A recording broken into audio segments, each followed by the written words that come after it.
Relatos da gravidez ectópica aos 18 anos. E sim, essa história é minha. Tudo aconteceu quando eu tinha 18 anos e estava namorando com meu atual marido de hoje. E eu descobri que estava grávida numa quinta-feira, porque eu estava tendo muito sono, não estava conseguindo acordar direito para ir trabalhar. Então, eu decidi fazer um exame de desencargo de consciência. Fiz o exame e deu positivo para o meu desespero. Eu chorei horrores, com medo da minha mãe me matar, né? Então, eu liguei pro meu namorado e contei, né? E ele estava em uma outra cidade trabalhando.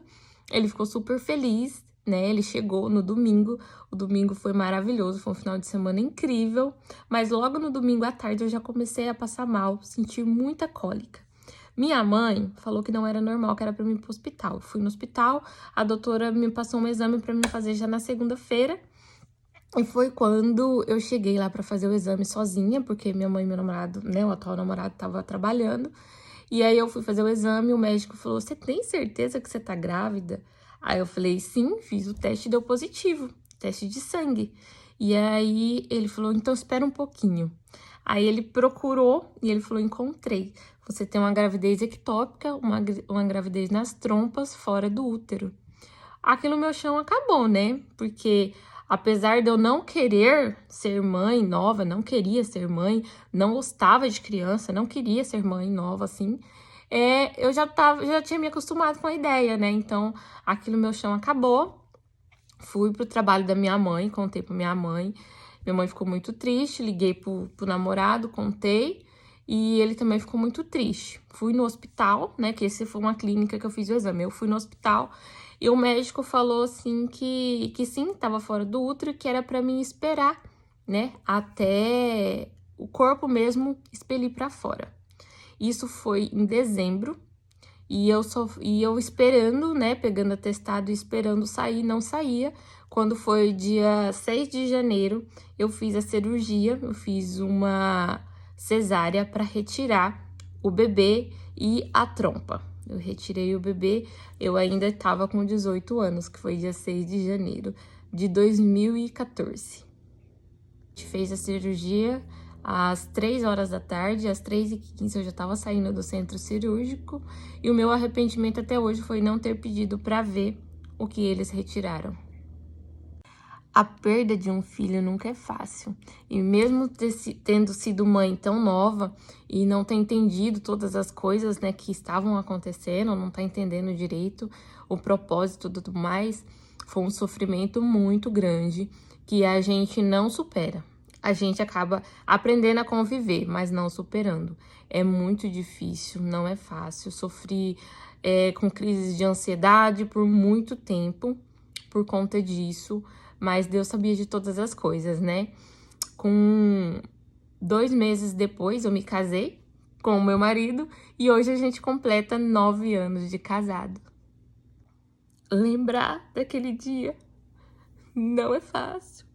Apesar de ter se passado tantos anos, não é fácil a gente se lembrar de tudo que aconteceu naquele dia. O meu marido não estava na cidade, ele estava, né, na capital. E ele não pôde estar presente comigo nesse momento. E a minha mãe saiu do trabalho dela e foi ficar comigo no horário da cirurgia. Mas foi muito difícil.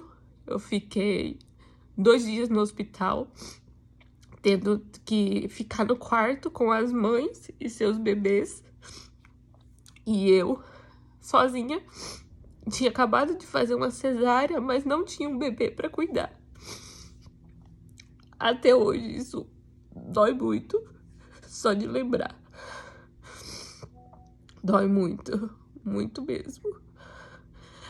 Tem uma pessoa que na época eu trabalhava numa loja e tinha uma mulher, uma cliente, que ela engravidou na mesma época que eu. Eu tenho ela no Facebook. E toda vez que eu vejo ela postando foto da filha dela, eu penso, se o meu tivesse vivo, ele estaria com a mesma idade que ela. Isso machuca muito. Machuca muito a gente querer e não poder, né?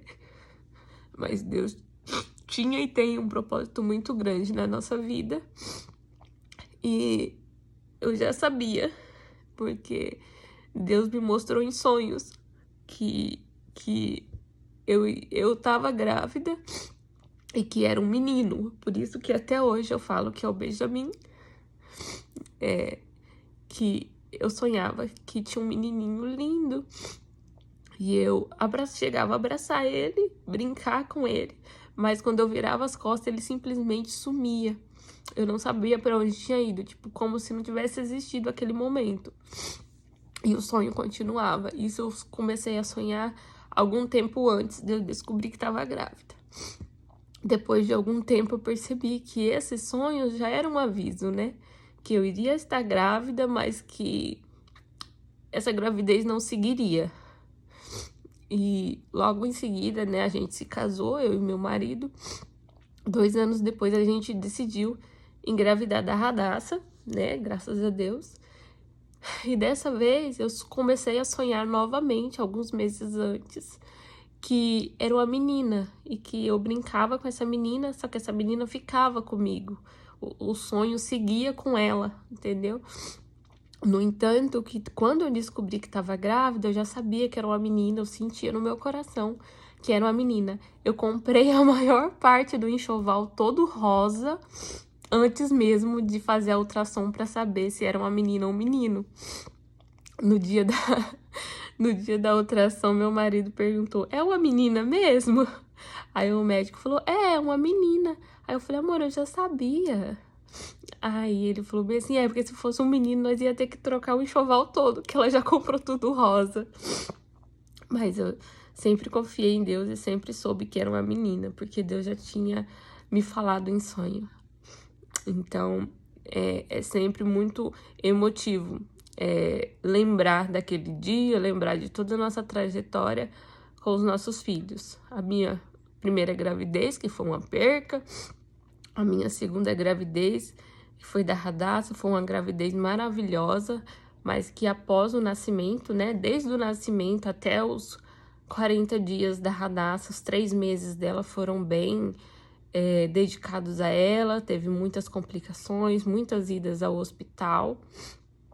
E depois disso ela seguiu com o desenvolvimento, né, normal, até 1 aninho, a gente, né, desconfiar sobre que tinha alguma coisa errada com o desenvolvimento dela, que ela vinha regredindo, né?